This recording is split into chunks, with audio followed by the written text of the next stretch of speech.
I'm Darryk A. I'm an agent with Keller Williams Coastal Lakes and Mountains and a resident of the town of York. I'm here with my co-host, Talia Spurduto, agent with Samonas Realty and a resident of the town of Portsmouth. Talia, can you tell us a little bit about what we'll be talking about today? Yeah, so we are going to be discussing assessing specifically for the town of York, and as realtors and residents of these smaller towns and cities, we get questions often, like when we're going to a showing, about what the assessed rate is and what the appraised amount is for the home and how those things compare to the list price potentially. So we wanted to sit down with someone who really knows what they're talking about and have a discussion about assessing. And to do that, we brought in Vigue, the town assessor for the town of York. And Luke, can you tell us a little bit about how you got into assessing? I can, yeah. So as Darryk said, I'm Vigue. I moved to York in 1991. I was 11. And consider York to be my home. I don't really remember much from where I came from. I was up in Camden, Rockport area. So my formative years, I was going through the York school system. And really got to know York well and the people here well. Got married in '99 and was working full-time at a place in Portsmouth when the tax assessor position, it was actually the lister appraiser position, which is like the low end of the assessor's office.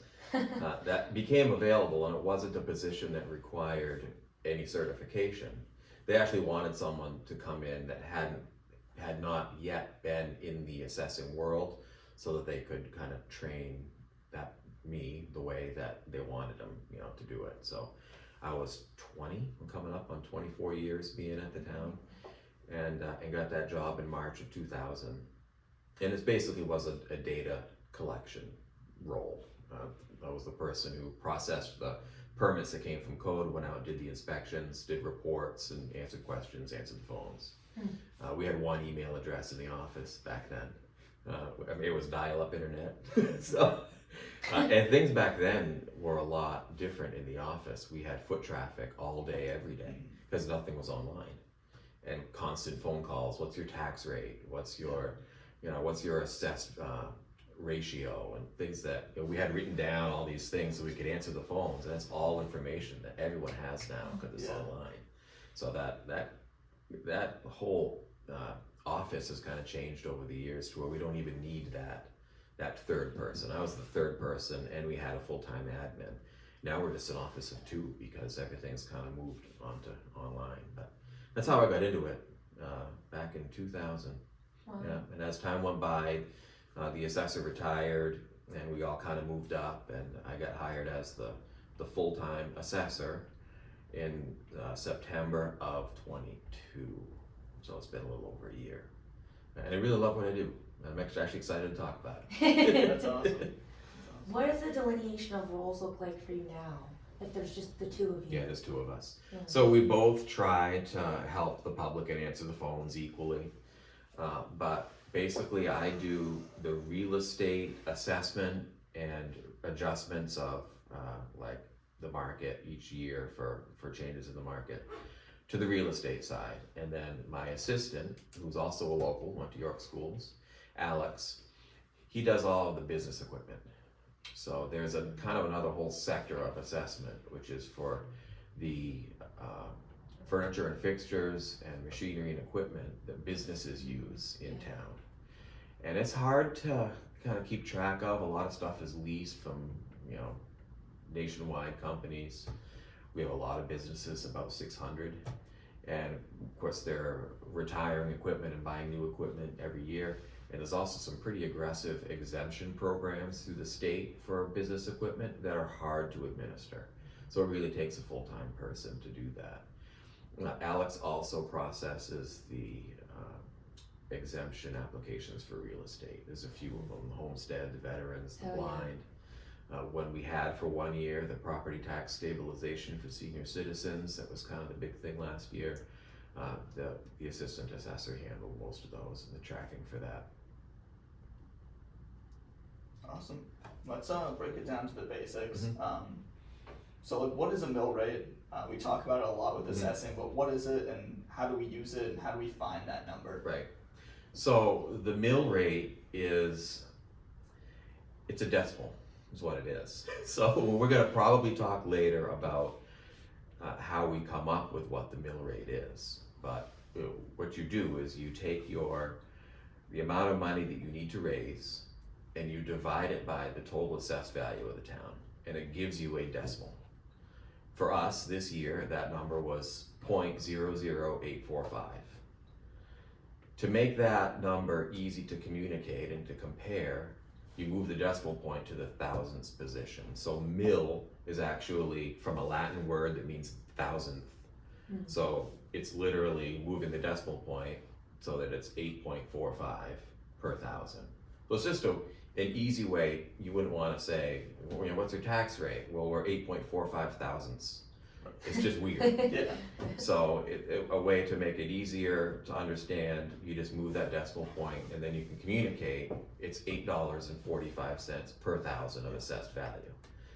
But when it comes time for actually using that, like I look at the assessed value of a home, someone calls, what's the taxes on this? I look at the assessed value, I multiply it by the true decimal, 0.00845, and it gives me the actual tax amount that is assessed to that property.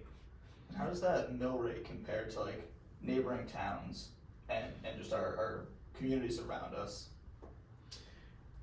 There is something out there called an effective mill rate, and the effective mill rate would be very similar.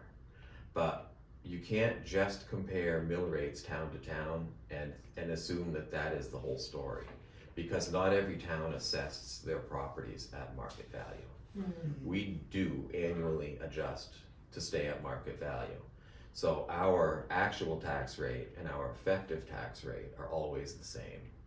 But if you're looking, say, at Berwick, I don't know when they last updated their assessed values. They may not have the staff to do it annually.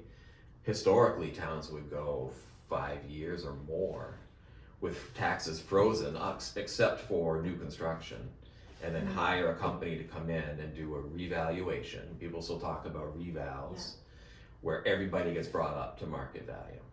And it really does a disservice to the taxpayers, because the market changes a lot in a 5-year period.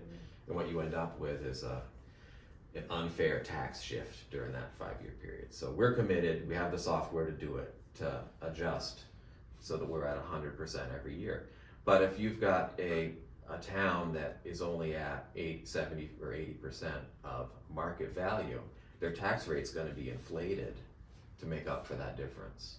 And once they bring their values up to where they should be at market value, the rate's gonna drop down. Because those two things are, they're related to each other. The tax rate is a product of your budget divided by your assessed value. So when your assessed value jumps 30 or 40%, your tax rate's gonna come down, assuming that the amount you're spending stays somewhat static. Yeah, absolutely. So if you were to look at all the neighboring towns, I think you'd see that most are like at $12 or $15 per thousand, but you then have to look at what is their assessment ratio. I know Wells just did a reval, Right. and their tax rate is in the fives, somewhere in the $5, which is wow. amazing that it's that low. Yeah. Wow. Yeah. I kind of want to look at it and see, is it on the spending side that they don't spend a lot of money, or is it on the value side? I know we have a higher value than them, even though they just did a reval, because we always do a reval. Well, so the values within the town of York, people aren't paying higher rates in different neighborhoods or different locations, right? No, everybody pays the same Yeah. rate, including even the business equipment. It's all the same rate, because it's just a product of taxable value of real estate and personal property into how much you need to raise, and then you get that, gives you the rate. So there aren't different rates, but there are certainly different assessments. So when we get into talking about how we do appraisals, we'll talk about like why one property may have one value and one another.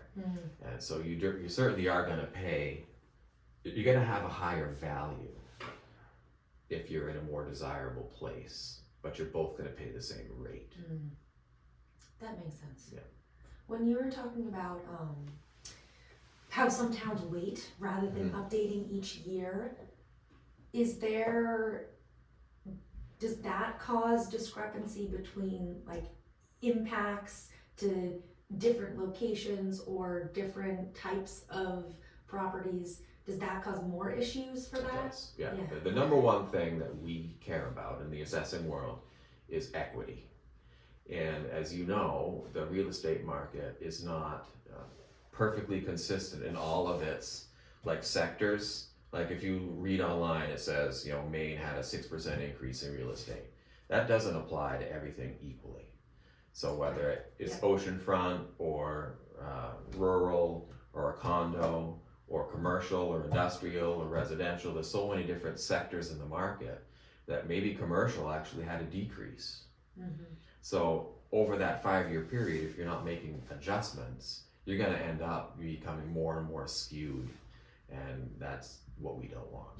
Okay, yeah, because you're taking an average of that whole 5-year period for everything almost, rather than, Interesting. And I guess just for clarity's sake, and I already know, it's a leading question, but we're not in a court of law. When we look across the border to our friends in like Portsmouth, we're talking very different numbers for mill rates, is that right? I honestly don't know. So are you seeing different numbers within the town, different mill rates within the town? Yeah, so from what I've seen, when you cross the border into New Hampshire, it's much higher, and that's kind of just the way that they supplement things. Yeah. So without income tax at the state level, you end up having to lay a little bit more to your municipalities. Right. So our towns, York not so much because of where it lines up economically, but our towns end up getting a lot of funding from our state on this side of the border up here in Maine. But that doesn't always tend to be the case. Right. My assumption in New Hampshire, with their lack of income tax or sales tax, is that the state has to make up for that somewhere, and that they're getting it from the town. So in Maine, each town does have to pay a tax to the county, and I think it goes to the jail system. It's something pretty minimal for us. I imagine in New Hampshire, that's just a much larger number that the towns actually have to pay back to the state, because money's gonna come from somewhere. You know, it's taxes here or it's taxes there. So, but honestly, because Maine is, every state does assessing different. I'm a certified Maine assessor. I don't know the ins and outs of what they do. It's probably similar, but I don't know any details about that. I think it is definitely higher in most places in New Hampshire, but then you have some towns like Newcastle, for example, where they have really, really low rates, and they also don't have any school systems to support, really. So it's interesting, but people get very heated about that. We don't need to get into it. Absolutely. But it is interesting to see how it varies.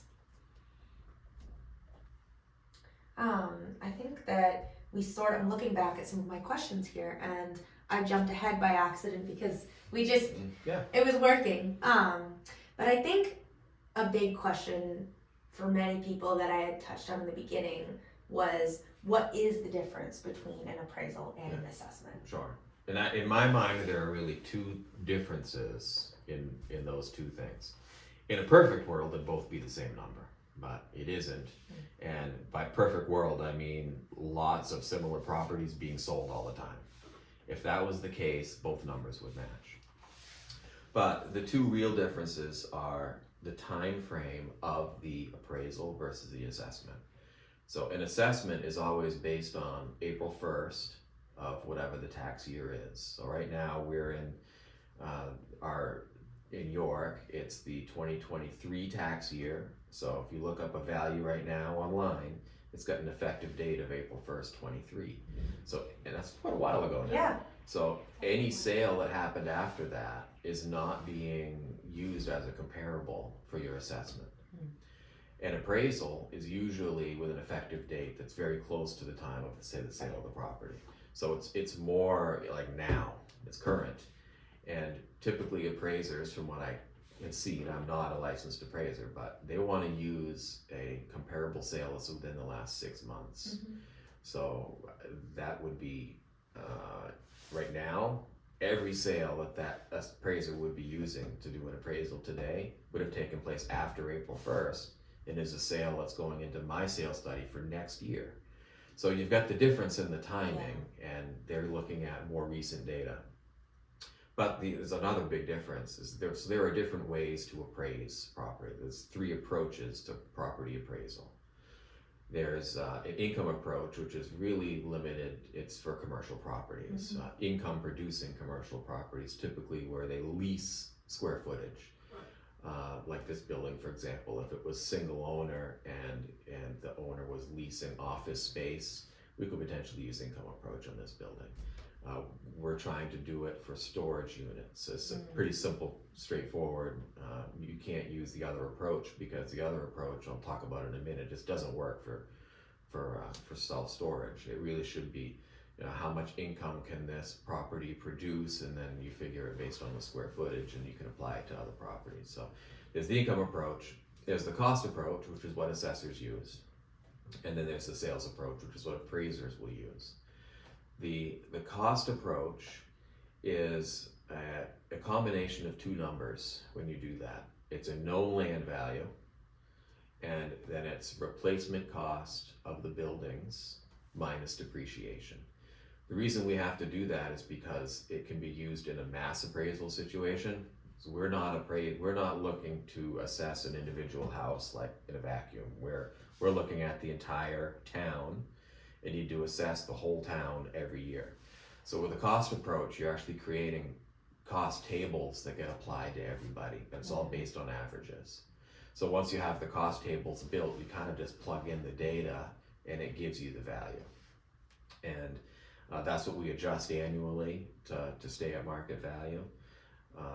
So when I come out to do an assessment on a home, what I'm really doing is trying to determine how much it costs to put the house there. And then, there's a lot that goes into that. Like the style of it, the size of it, obviously, the grade of it, which is a subjective thing. We have to look at the quality of the construction, the materials. So you'll have an A grade house, which is there's a lot of extravagant things in the house, over and above what you needed to do, and a C grade, which is just average, just like what you need to do to make the house code compliant. There's a big difference there, and that has to go into that replacement cost. So that's what I'm looking at, and we've got, basically, the state gives us a 10% window of being within, everyone has to be within 10% of whatever your certified ratio is, which for us is 100.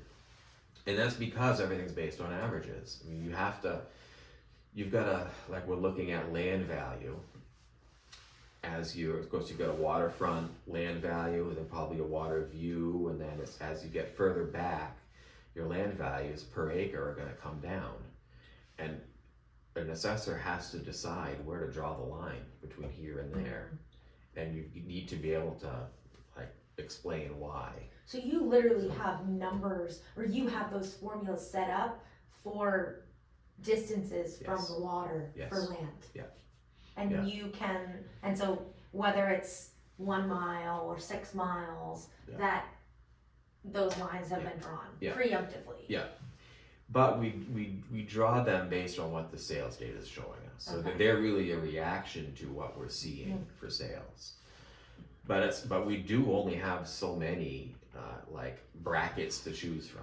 I mean, you got to be reasonable. So at some point, I have to say waterfront's easy. If it's waterfront, it's in the waterfront category. But it's like the next level back. Like how good are these views? What is your potential access? Or is there something in between you and the water that is preventing anyone from ever being able to build there? So there's a lot, and as you get back, where you've got to decide, what that number is called a site index, and it's your starting cost per acre. So at some point, I got to step that down, and so that's why we have this average, this window to stay within. So you can see how that approach isn't specific and as accurate as what an appraisal would be, because we're kind of doing everything at once, and it's kind of done in general. Yeah. So we've got that window to be within. In appraisal, they're doing a sales approach. So they're gonna look at similar properties that sold typically within 6 months. They do not break down the land and the building value. State law actually requires that assessors do that. So we couldn't use the sales approach anyway. They look at total sale price of usually 3 comparable properties, and they adjust that sale price to come up with an effective sale price based on differences to the subject. So if the subject has more land than the like the first comparable, they'll bump up the sale price to Well, account for If that. they're not allowed to separate the land and home value though, how are they figuring out how to value that aspect of the land for that They appraisal? have Their own probably systems? books, and there is a lot that goes into it. Yeah. Because that's where an appraisal, like if I'm picking apart an appraisal, that's where I have to look at is, okay, so the subject has half an acre more than the comp. Why did you decide that makes a $30,000 difference? Like, where does that come? How do you do that? The heat type, the size, the appraiser's gonna go through and make adjustments to that sale price, basically saying, if this were that house, this is what it would have sold for. And then they average those, and you end up with a total effective,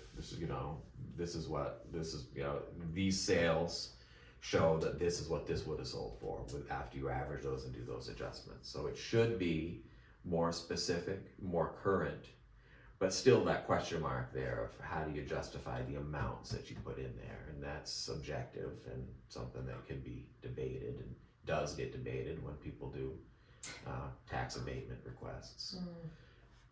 But like I said, in a perfect world, that number would be very similar to the assessed value, particularly, and only if the town is at 100% of market value. Right, yeah. So it never would be the same. And you said in York a town. is. York is. Since 2002, we have adjusted every year to stay at current market value of the April 1st of the tax year. So right now we're already 8 months behind. Well, you'll be less behind than Portsmouth. We're really behind. It's happening. It's gonna happen, so.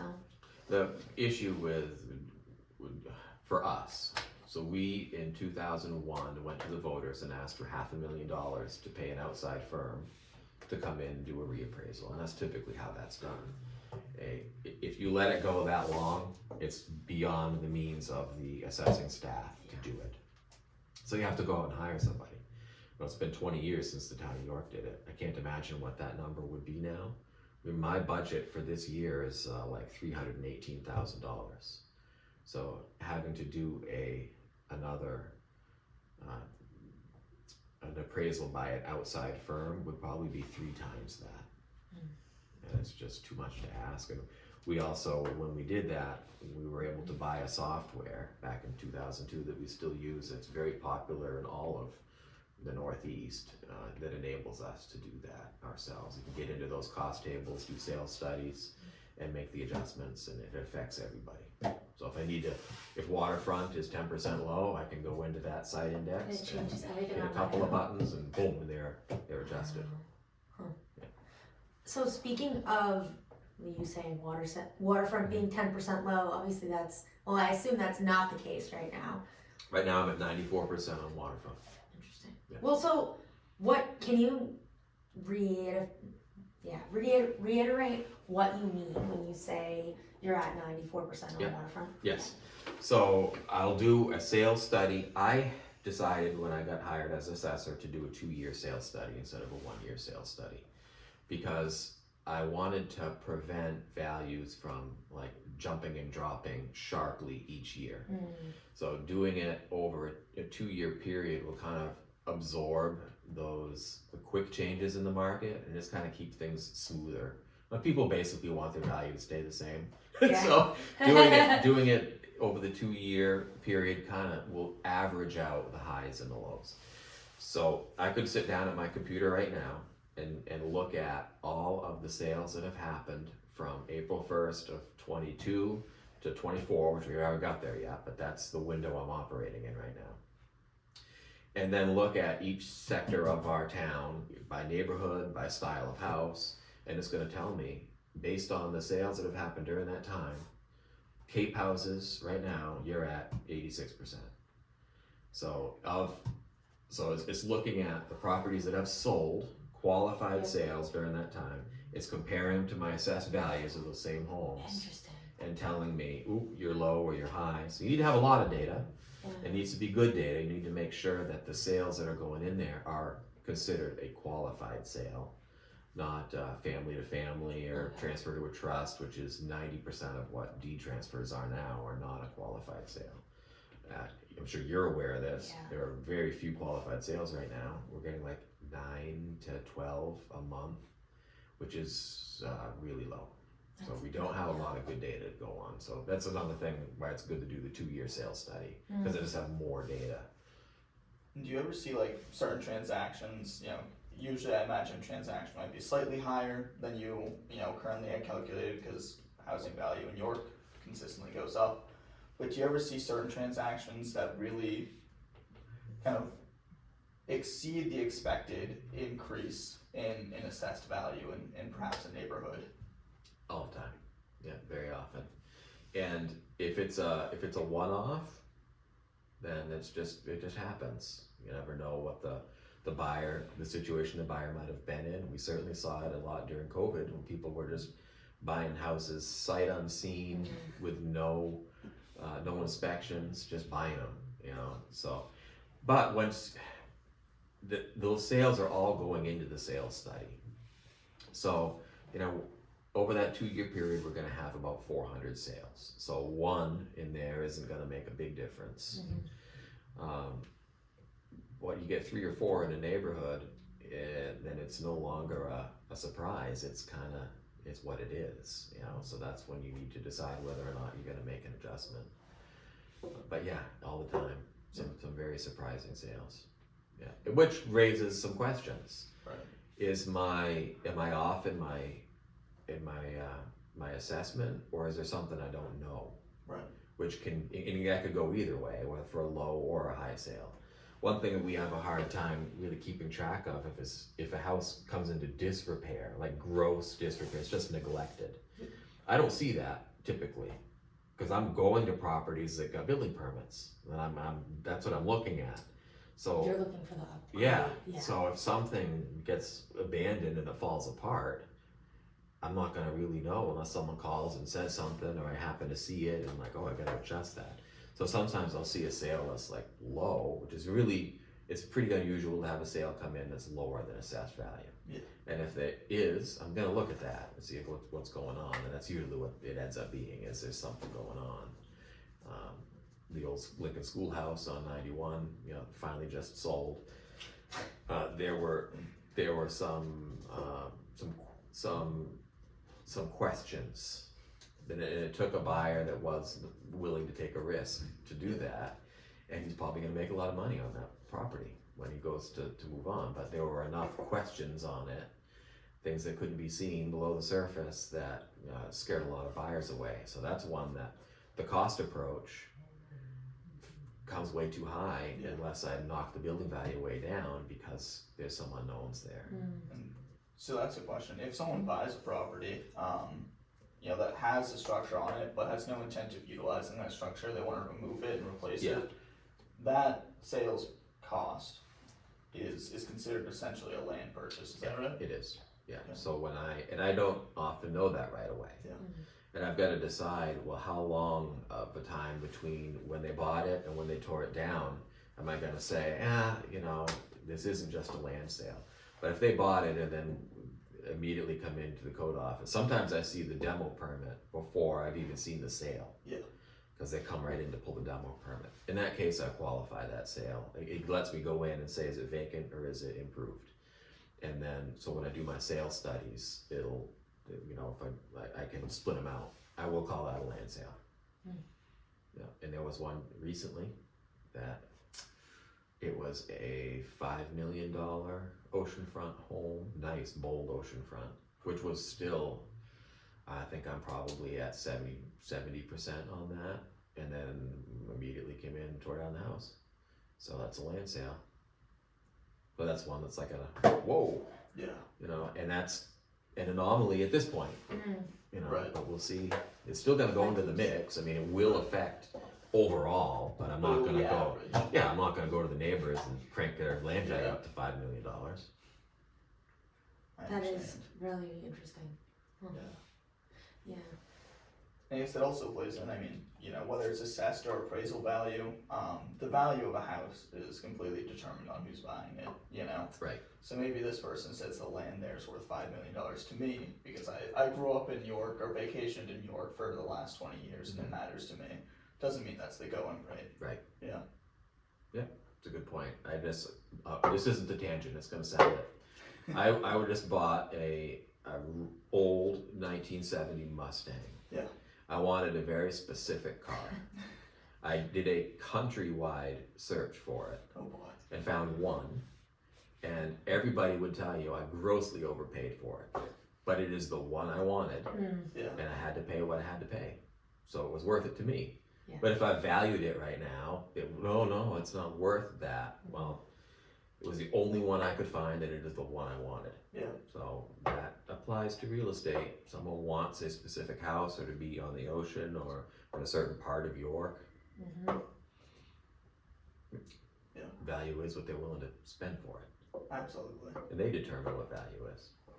I don't, they do. But then they impact everyone else. Yeah. They can't, not sharply or immediately unless it is the trend in the neighborhood. Which is something we've kind of been seeing in York, you know, not necessarily 1 year, you know, the value of your property doubled, but there's certainly people in York that bought a home in 2010 and now it's worth 200% of what it was when they bought it and they're paying taxes on that and they might not have the income to justify that. I was looking at one before I came in here because they called a house in a housing development that's about 5 years old.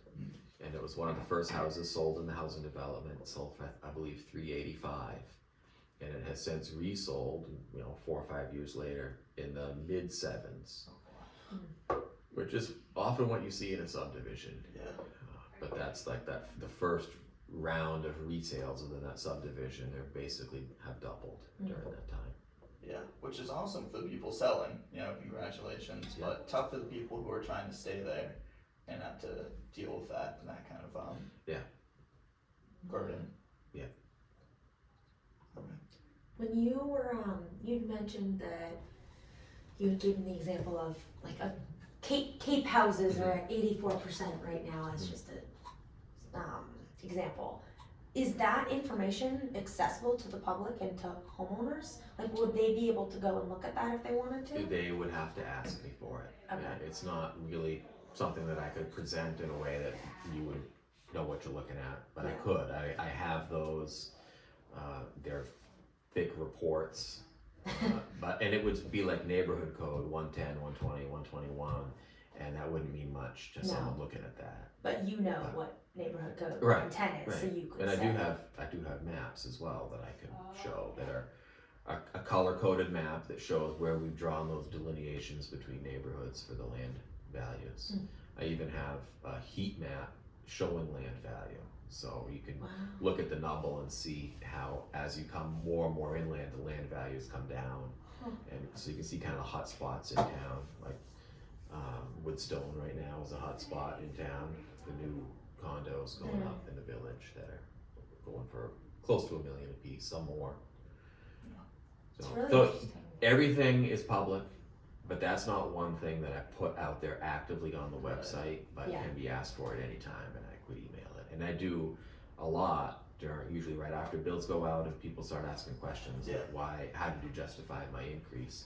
I'll send them, you know, the page of the report that's applicable to them, because it would just be overload if I showed them everything. Yeah. And I highlight it. This is your neighborhood. There were 20 sales. We were only at 70%. I increased it. Now after that, I'm at 95%. And I can even show them what the sales were. And usually once they see that, they go, oh, I didn't realize that sold for that much. So available, and it's a quick email away. It's really great that you have that all online and in a way that's easy to share like that rather than like when you're talking about in the past Yeah. where you had to like keep everything next to the phones so that Yeah. you could share the information that Yeah. way. Yeah. I have one last question. This is just something that came up very well we were chatting.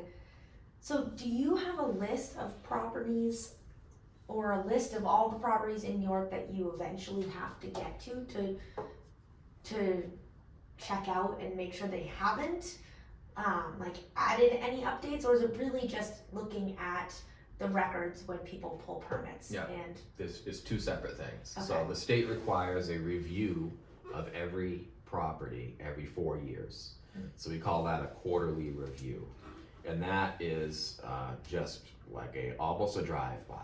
You know, we don't go knocking on the door and ask to come inside, but we'll look, have the assessment card, we'll see, well, there's an addition here, there's a shed here, there's a generator, and look for obvious mistakes, like we're missing a second floor, or, you know, so that's a very general, just making sure the weekend warrior didn't build an addition, which happens. Right. throw up Or, a new garage. and of course, the other inspections we're doing are the building permits that come from code to us, and right now I've got about 900 of those to do.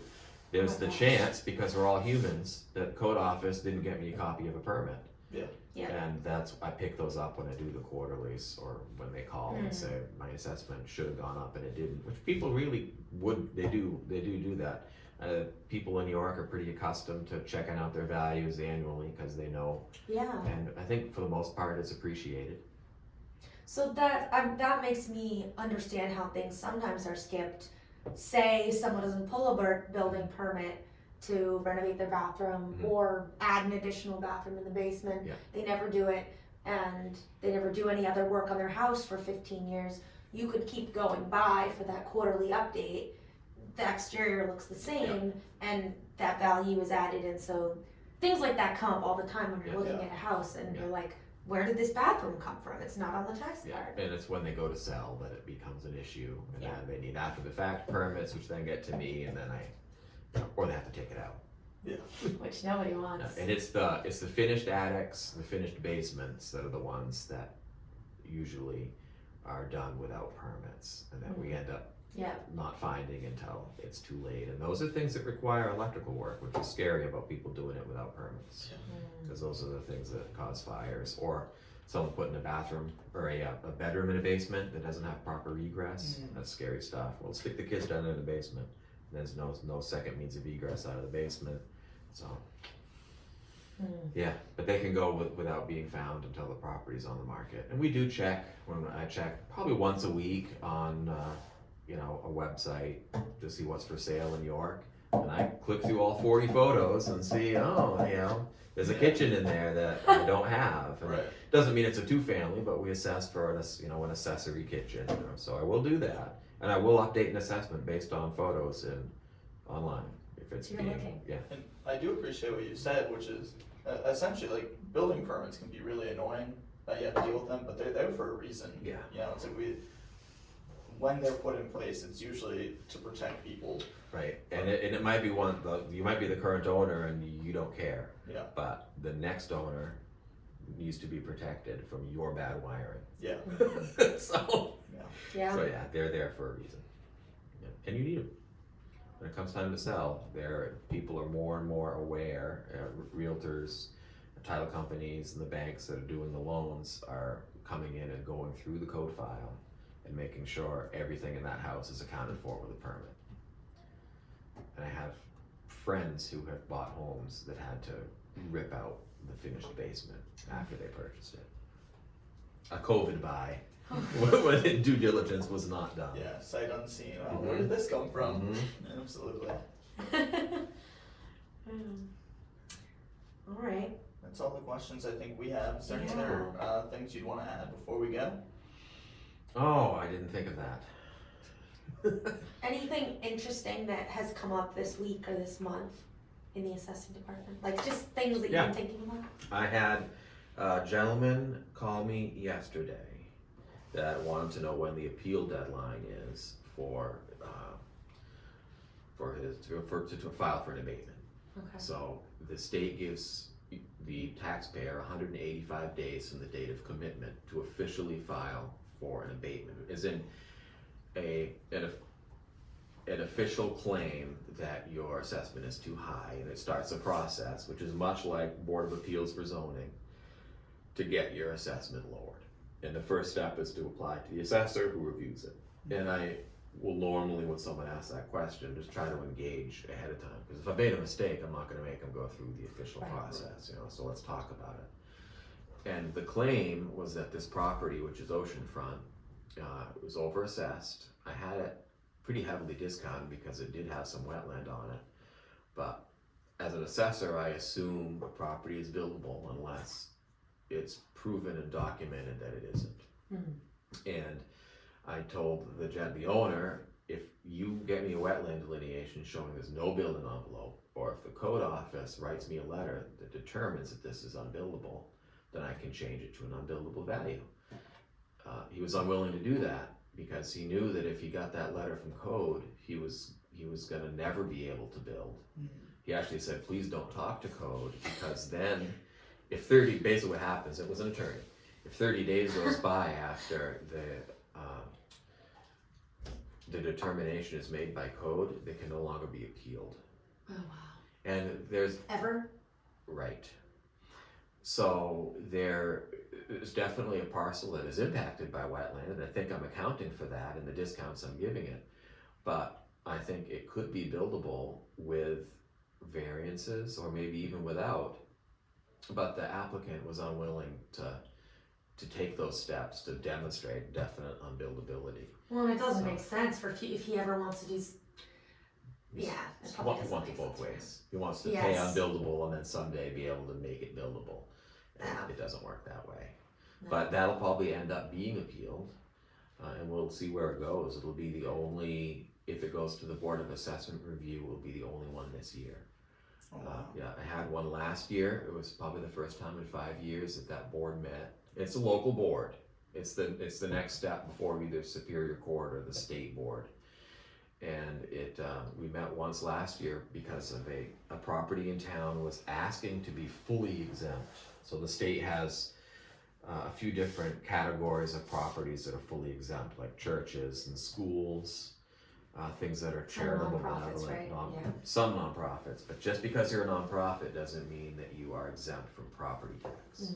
So a lot of 501c3s that are exempt from income tax assume they're exempt from property tax. It's a very different threshold. You do have to be a 501c3 to be exempt from property tax, but it's not everything. And they knew I would deny that because we had previous conversations, and the intent was to put it up through the system and hopefully get a court decision that would be like a policy changing court decision that would fully exempt this type of property in the rest of the state. And it was a really good learning experience into what is able to be fully exempt and not. And the state's really specific about what can be, because if I exempt a parcel, that shifts the tax burden on everybody else. Yeah. You know, we're still gonna have the same amount of money we need to raise, but now the total value number has come down because we just lost this property to being, so it's every time a property is exempted, it is a tax shift to everybody else. So they're very strict about what can and can't be. And we went to the Board of Assessment Review, and we won that case, and I believe we won it so effectively that they actually decided not to go. I think they realized through that process that there was no chance they were going to win at the state level. So, so that was an interesting one. Yeah.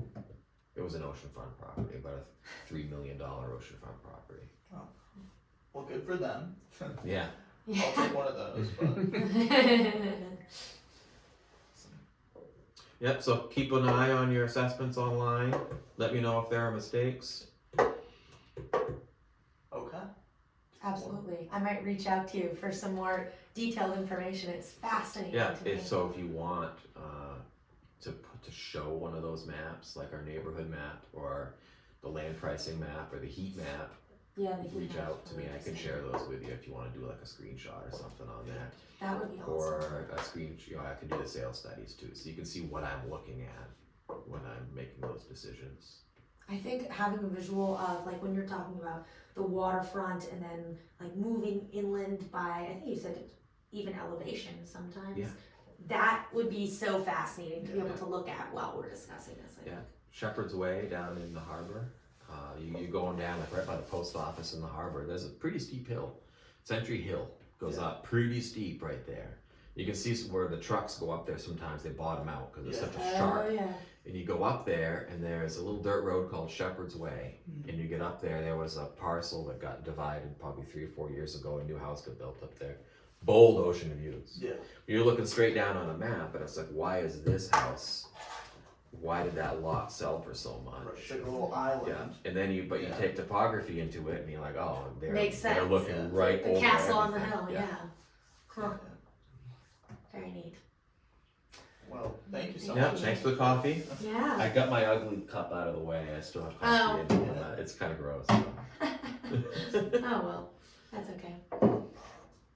Well, that's all we got for you. Thank Okay. you. Yeah. And, This is let us know Hope it's helpful. whenever you need Yes, anything so else. helpful. Really helpful for me, and just good to hear it from you because some of these things I kind of know, but I think I have better language now to be able to describe to people that are asking me. Mhm.